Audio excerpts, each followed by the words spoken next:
नमस्ते, मैं doctor PT Gupta हूँ। मैं गाज़ीपुर सिटी जो कि यूपी में है वहाँ की निवासी हूँ। मैंने एमबीबीएस की पढ़ाई सफदरजंग हॉस्पिटल न्यू दिल्ली से किया है, एमडी मेडिसिन किया है doctor RML hospital New Delhi से, डीएनबी मेडिसिन किया है। मैंने as a senior resident I was posted in RML hospital New Delhi. फिर मैंने senior residency northern central railway hospital में किया है और अभी फ़िलहाल मैं डीएम फर्स्ट ईयर हिपैटोलॉजी कर रही हूँ institute of liver and biliary sciences new Delhi से। मैं मीडिया के सामने यही बताना चाहती हूँ कि अभी इस वक्त हमारे एज अ मेडिकल डॉक्टर होने के नाते मैं बस मेरी ये ड्यूटी है कि मैं आप सबको सारे लोगों को ये जागरूक करूँ कि जो कोरोना की जो महामारी मची हुई है उससे लोग बेकार में डरे ना, वो समझे इस बीमारी को, समझे कि ये कितना सीरियस है और इससे कितनी लॉस हो सकती है। ऑलरेडी हम अभी हमारा जो करंट स्टेटस है 53,000, ऑलरेडी हम काफ़ी लॉस झेल चुके हैं और फ्यूचर में भी काफ़ी लॉस झेलने की उम्मीद लग रही है अगर यही सिनारो चला रहा। तो आप जस्ट रिक्वेस्ट कि इस बीमारी को गंभीरता से ली जाए और जैसा मेडिकल प्रोफेशन या जो हमारे प्राइम मिनिस्टर बोल रहे हैं उनकी बात को सीरियसली ली जाए, उसको फॉलो किया जाए। अभी हमारे पास कोई ट्रीटमेंट नहीं है, कोई प्रोफाइलैक्सिस नहीं है and social distancing is the only solution. और अपनी इम्यूनिटी को बढ़ाइए, घर पे रहिए या जो भी प्राइम मिनिस्टर बोल रहे हैं उसको फॉलो करिए।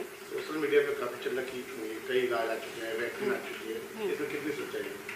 देखिए, ये आ चुकी है ये तो बिल्कुल गलत है क्योंकि ये सारी चीज़ ट्रायल पे हैं। ट्रायल का मतलब होता है कि प्लस भी हो सकता है, माइनस भी हो सकता है, मतलब अभी एक्सपेरिमेंट किया जा रहा है। अगर हम किसी भी ड्रग को किसी बीमारी के लिए अप्रूव करते हैं तो उसके सीक्वेंस होते हैं कि पहले हम जानवर पे किए, फिर हम डिजीज़ पेशेंट पे किए, फिर हम एक ह्यूमन पे करने जाएंगे, तो इसका पूरा एक सीक्वेंस होता है। फिर हम उस ड्रग का साइड इफेक्ट भी देखते हैं। ऐसा ना हो कि मान लीजिए कि आपको ये बीमारी ठीक कर दी लेकिन आपको हार्ट अटैक आ जाए 1 महीने में, तो फिर वो ड्रग को हम अप्रूवल नहीं देंगे। तो इसीलिए जो भी कोई ड्रग होता है उसको अप्रूवल देने के लिए सीक्वेंस होता है जो कि हमारी जो मेडिकल इंस्टीट्यूट है उसको फॉलो करती है। तो एज सच अभी हमें कोई भी मतलब अप्रूवल नहीं मिला है। तो as such we are not having any treatment, we are working and everything is on trial. Trial means we are just doing the experiment, we are seeing how much effect it can be. Doctor साहब, अगर एक तरह से देखा जाए कि जो corona महामारी है, सोशल डिस्टेंसिंग की बात की जाती है, मास्क लगाने की बात की जाती है, बार बार हाथ धोने की बात की जा रही है, उसके बचाव के लिए जी एक सबसे सवाल आता है कि ह्यूमनिटी सिस्टम, क्योंकि बहुत सारी चीज़ें देखने को आ रहा है कि बहुत सारे लोग एक साथ रहते हैं, कुछ लोगों को कोरोना होता है, कुछ लोग को नहीं हो पाता।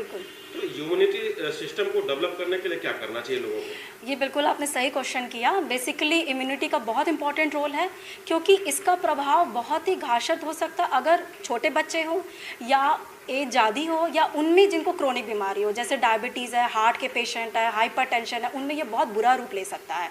तो इसीलिए इम्यूनिटी को बूस्ट अप करना बहुत ज़रूरी है। एंटीऑक्सीडेंट्स लीजिए, antioxidant like vitamin A, vitamin C, vitamin E, जो कि मेन सोर्स ऑफ जो होता है, जैसे कि लाइकोपीन्स होते हैं, विटामिन सी की टैबलेट्स आती हैं, ऑरेंज होते हैं, नींबू होते हैं, इन सब में काफ़ी हाई रिस्क ऑफ सोर्स है।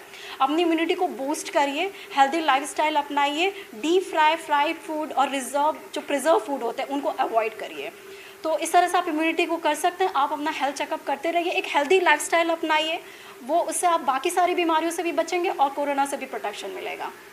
कोरोना के मतलब लक्षण जो है बुखार बताए जाते थे, खांसी बताई जाती थी, लेकिन अब ऐसा भी नहीं है और ऑटोमेटिक कोरोना हो जा रहा है। ये क्या? देखिए, कोरोना का जो हम वो बताते हैं जो मेजॉरिटी में सिम्टम मिले, तो जो इसका जो टिपिकल सिम्टम है, टिपिकल सिम्टम मतलब होता है कि अगर ये सिम्टम है तो मतलब कोरोना ही आपको सस्पेक्ट करना पहले नंबर पे।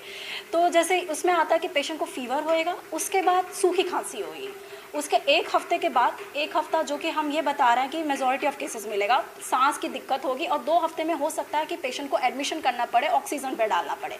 ये एक टिपिकल सिम्टम है। लेकिन अगर इम्यूनिटी वीक है तो पेशेंट को केवल चेस्ट टाइटनेस हो सकती है, केवल चेस्ट पेन हो सकता है और कुछ भी नहीं हो सकता है। अगर ये उनमें होगा जिनकी इम्यूनिटी वीक है। फर्दर ऐसा भी देखा गया है कि पेशेंट को 5% पेशेंट में हो सकता है रनिंग नोज़ हो, सोर थ्रोट हो, एलर्जिक सिम्टम हो। लेकिन अभी जो कि सीज़न आ रहा है कि हमारा एलर्जी के सिम्टम्स भी इस वक्त काफ़ी होते हैं, तो अगर पेशेंट को ये भी चीज़ को ध्यान में रखना कि अगर कोई भी खांसे तो सबसे पहले कोरोना नहीं सोचना है, इतना भय क्रिएट नहीं करना है कि कोरोना ही कोरोना है, क्योंकि अभी एलर्जिक के राइनाइटिस के भी सिम्टम्स आ रहे हैं, उसमें पेशेंट को छींके, रनिंग नोज, तो ऐसा कोरोना के 5% पेशेंट में देखा गया। तो इसीलिए आपका बहुत इंपॉर्टेंट एक हिस्ट्री है, travel history, contact with the positive patient, तो वो पूरी एक हिस्ट्री डिटेल में लेना बहुत ज़रूरी है। बेकार में खौफ ना क्रिएट करे कि अगर कोई खांस दिया या उसको छींक आ गई तो उसको कोरोना है। प्रिकॉशन ज़रूर लें लेकिन खौफ क्रिएट ना करें। डॉक्टर साहब, जैसा देखा जा रहा है कि कोरोना की बीमारी बहुत सारे देशों में जो बहुत सारे मरीज बढ़े और वहाँ मौतों की संख्या बहुत बढ़ी है। बिल्कुल। लेकिन अगर अपने भारत की हम बात करें तो यहाँ मरीजों की संख्या उसके अपेक्षा कम है और मौत की भी संख्या कम है। और ये भी देखा जा रहा है कि जो पॉजिटिव हो रहे हैं वो बहुत कुछ ही दिनों बाद नेगेटिव भी हो रहे हैं। इसको लेकर क्या बताएंगे? रिटर्न भी कर जा रहे हैं जी, तो ये हमारे एक्चुअली कंट्री के लिए बहुत ही एक पॉजिटिव न्यूज़ है and thanks to our health system, जो कि इस वक्त thanks to our prime minister also कि उन्होंने हेल्थ के ऊपर इतना ध्यान दिया है और इस चीज़ों पे लोगों को जागरूकता बनाई है। तो सबसे जो 3-4 इम्पॉर्टेंट पॉइंट्स हैं, फर्स्ट कि हमारा ट्रॉपिकल कंट्री है, हमारा एनवायरनमेंट उतना फेवरेबल नहीं है कि वायरस को ग्रो कराए, उगाए। हाँ, ट्रांसमिशन हो सकता है, कैरी ऑन हो सकता है, उसको भी हमारे पास ब्रेक करने का चेन है, जो कि हमारे गवर्नमेंट ने फॉलो किया by doing the social distancing. तो हमारे गवर्नमेंट ने सबसे पहले ये इनिशिएटिव ले लिया था। तो ये इम्पॉर्टेंट है। और फर्दर कि ये भी देखा गया है कि जहाँ पे मलेरिया के केसेस ज़्यादा होते हैं वहाँ पे ये वायरस कम ग्रोथ करता है। तो ऐसा हमारा इंडिया का फेयरवेल, वी आर लकी कि वी आर हेयर, और हमारे बाकी सारे जो देश हैं उनसे काफ़ी हम इस पॉइंट पे पॉजिटिव में हैं and we are having a but otherwise जो हमारा हेल्थ सिस्टम है और जो हमारा पॉपुलेशन है उसके अनुसार यहाँ पे अभी तक बिल्कुल लाशों की ढेर हो सकती थी। हमारे यूएस और चाइना से भी बदतर कंडीशन हो सकती थी, लेकिन हम उस पर नहीं गए और हम उम्मीद करते हैं कि हम उस पर ना भी जाएं।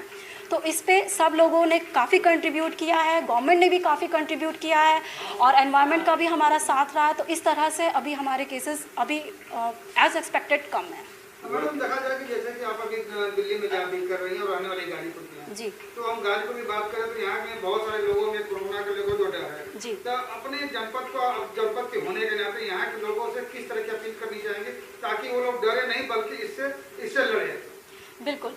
पहले तो गाज़ीपुर में मैं तो चाहूँगी कि हेल्थ सिस्टम को और प्रमोशन की ज़रूरत है। यहाँ पे हेल्थ सिस्टम काफ़ी बहुत डेवलपमेंट की ज़रूरत है। पहले तो मैं गवर्नमेंट को रिक्वेस्ट करूँगी कि इस पे फोकस किया जाए गवर्नमेंट का, क्योंकि यहाँ के डिस्ट्रिक्ट हॉस्पिटल में भी काफ़ी सुविधाएं नहीं हैं। तो एक अगर अच्छी सुविधा होंगी तो फिर बेटर स्क्रीनिंग होएगा, बेटर टेस्ट होएगा, जो कि सबसे इम्पॉर्टेंट स्टेप है कि स्क्रीनिंग ज़्यादा से ज़्यादा हो। और दूसरा, यहाँ के लोगों को मैं यही चाहूँगी कि यहाँ के लोग इस चीज़ को थोड़ा गंभीरता से लें। यहाँ पे मैंने ये देखा है कि लोगों में खौफ तो है, लेकिन खौफ के साथ लोगों ने जीना भी बहुत जल्दी शुरू कर दिया है। ठीक है, वो जो कि गलत है। आज मैं देखती हूँ कि यहाँ पे काफ़ी लोग मतलब दे गो विदाउट वियरिंग मास्क, वो बिना मास्क पहने, बिना सैनिटाइज़र लिए वो वॉक करें, वो चीज़ गलत है। तो मैं चाहूँगी कि मेरे डिस्ट्रिक्ट के लोग इस चीज़ को प्लीज़ सीरियसली लें। उनकी ज़िंदगी उनके हाथ में, उनके परिवार वालों की ज़िंदगी उनके हाथ में है। जो गवर्नमेंट बोल रही है वो उस चीज़ को सीरियसली लें और प्लीज़ उसको फॉलो करें, और अगर ज़रूरी ना हो तो घर से बाहर ना निकलें। गवर्नमेंट ने आरोग्य सेतु ऐप उससे कैसे मददगार आम लोगों? हाँ, ये जो ऐप निकाला है गवर्नमेंट ने काफ़ी हेल्पफुल है, मैं भी उसको यूज़ करती हूँ। उस समय ये पता चलता है कि हमारे आसपास मतलब कोरोना पॉजिटिव पेशेंट हमसे कितना दूर है, जो कि काफ़ी बेनिफिशियल है। और ये भी पता चलता है आप उस एरिया में जाएंगे कि नहीं जाएंगे। तो बेटर होगा अगर आपको ऐप में दिखता है कि अगर आप उस डायरेक्शन में जा रहे हैं तो बेटर टू अवॉइड इट। तो इस तरह से और आपको हमेशा अपडेट मिलती है। तो ये सारे जो गवर्नमेंट ने इनिशिएटिव लिया है ये बहुत ही अच्छा किया है। मैं गवर्नमेंट को एक्चुअली थैंक करना चाहती हूँ कि उन्होंने हमारे हेल्थ सिस्टम को इतना सीरियसली लेते हुए इतना काम किया है, और ये सब कुछ लोगों के लिए है, लोगों को भी ये समझना चाहिए। तो अदरवाइज़ हमारे जो गवर्नमेंट ने काम किया वो बहुत ही ग्रेट और बहुत अच्छा काम किया है।